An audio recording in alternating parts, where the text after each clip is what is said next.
How to fix microphone not working on Telegram in iPhone 16e.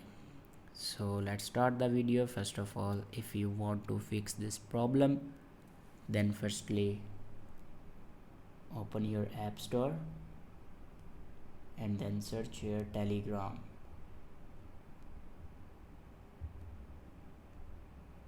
Now click on Telegram. If your Telegram have any update, then here you can see the option update. After update your Telegram, your problem will be fixed. If it doesn't fix your problem, then go back to your home screen and open settings and click on general and then click on iPhone storage.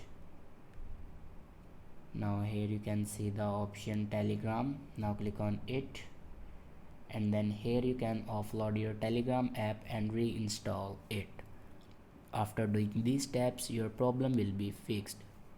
I hope this video is helpful for you. Thanks for watching.